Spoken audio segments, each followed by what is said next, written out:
जिन महिला पुलिसकर्मियों को महिलाओं की सुरक्षा के लिए लगाया गया है, उनकी सुविधा के बारे में आपने कभी सोचा है? उनके लिए बैरक नहीं है कई जगह।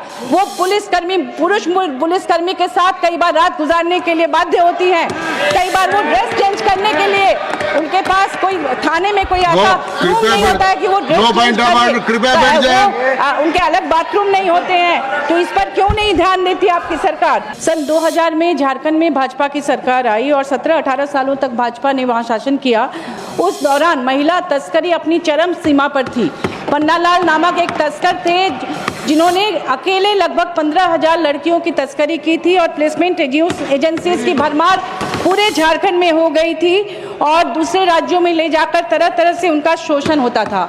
हमारे माननीय हेमंत सोरेन जी की सरकार ने 2019 के बाद उन लड़कियों को वापस घर लाया रेस्क्यू करके और उन्हें सम्मानजनक रोजगार से जोड़ने के तमाम प्रयास किए, जिनमें मैया सम्मान योजना उसी वजह से है ताकि वो उस आर्थिक मदद से अपने पैरों पर खड़ी हो जाए। और जो स्किल डेवलपमेंट प्रोग्राम्स चल रहे हैं उनके लिए जो Shrimati Mahua ji. Thank you honourable vice chairman sir. माननीय राष्ट्रपति महोदय के अभिभाषण पर धन्यवाद ज्ञापित करते हुए मैं यही कहना चाहूँगी कि आपने अपने अभिभाषण में सर्वप्रथम बाबा साहब अम्बेडकर सहित संविधान सभा के सभी मेंबर्स को नमन किया है। हम सभी जानते हैं कि उनमें 15 तत्कालीन विदुषी महिलाएं भी शामिल थी जिनका महत्वपूर्ण योगदान था। आपने कहा इस सरकार में महिलाओं को सर्वोच्च प्राथमिकता मिली है, मगर झारखंड के संदर्भ में यह पूर्णतः सही प्रतीत नहीं होता। सन 2000 में झारखंड में भाजपा की सरकार आई और 17-18 सालों तक भाजपा ने वहां शासन किया। उस दौरान महिला तस्करी अपनी चरम सीमा पर थी। पन्नालाल नामक एक तस्कर थे जिन्होंने अकेले लगभग 15,000 लड़कियों की तस्करी की थी और प्लेसमेंट एजेंसीज की भरमार पूरे झारखंड में हो गई थी और दूसरे राज्यों में ले जाकर तरह तरह से उनका शोषण होता था। हमारे माननीय हेमंत सोरेन जी की सरकार ने 2019 के बाद उन लड़कियों को वापस घर लाया रेस्क्यू करके और उन्हें सम्मानजनक रोजगार से जोड़ने के तमाम प्रयास किए, जिनमें मैया सम्मान योजना उसी वजह से है ताकि वो उस आर्थिक मदद से अपने पैरों पर खड़ी हो जाए।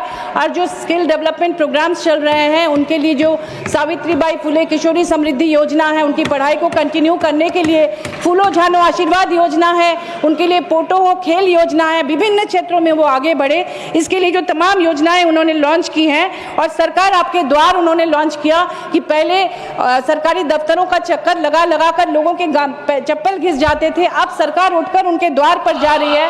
हर प्रखंड में जाकर, हर पंचायत में जाकर वहाँ कैंप कर रही है और उनकी समस्याओं का समाधान कर रही है।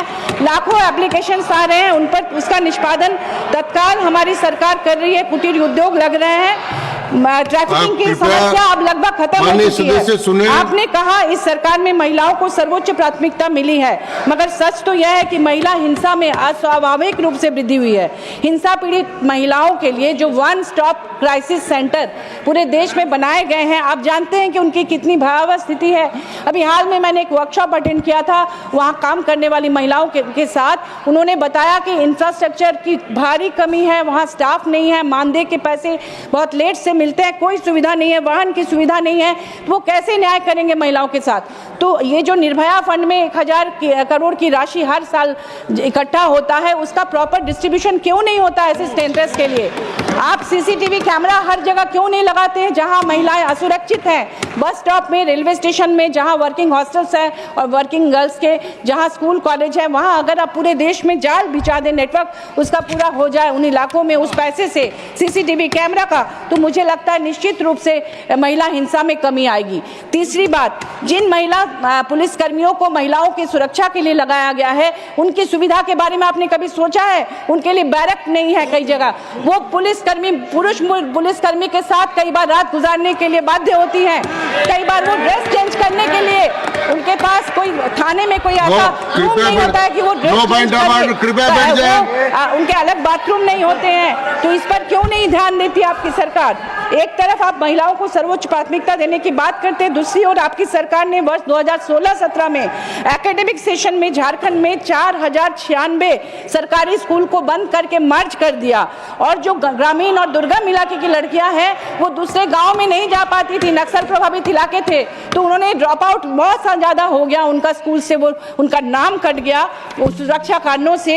लेकिन दूसरी ओर हमारे हेमंत सरकार ने शिक्षा को बेहतर बनाने के लिए सीएम एक्सीलेंस स्कूल ढेर सारे खोले हैं ताकि क्वालिटी एजुकेशन मिले और प्राइवेट स्कूल के साथ वो कम्पीट कर सके और स्मार्ट क्लासेस हो उनके लिए।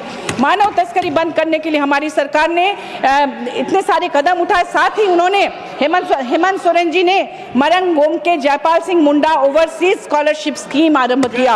आपको पता होगा कि 50 प्रतिभाशाली ट्राइबल लड़कियों को वहाँ पर लड़की लड़कों को भेजा जाता है लंदन स्कूल ऑफ इकोनॉमिक्स में सरकारी खर्चे पर, यूनिवर्सिटी ऑफ ससेक्स में, यूनिवर्सिटी ऑफ वॉरविक में, यूनिवर्सिटी कॉलेज ऑफ लंदन में, university of London school of oriental and African studies और कई यूनिवर्सिटीज में, ताकि वो भी पढ़कर समकक्ष हो सके प्राइवेट स्कूल में पढ़ने वाले बच्चों के साथ। आपने कहा कि आपकी सरकार परमाणु ऊर्जा का विस्तार करने पर तेजी से काम कर रही है। क्या आपकी सरकार ने उसके दुष्परिणामों से बचाव के उपाय पर ध्यान दिया है?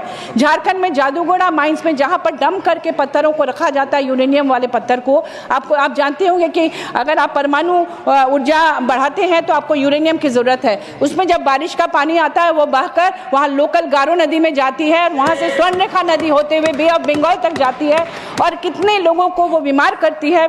ये वाटर पॉल्यूशन पर आप ध्यान नहीं दे रहे हैं और परमाणु ऊर्जा का विस्तार कर रहे हैं। और 10 मोस्ट पॉपुलेटेड सिटीज में दिल्ली है, तो आपकी सरकार अगर पॉल्यूशन पर काम कर रही है, जहाँ राष्ट्रपति प्रधानमंत्री रह रहे हैं, तो आप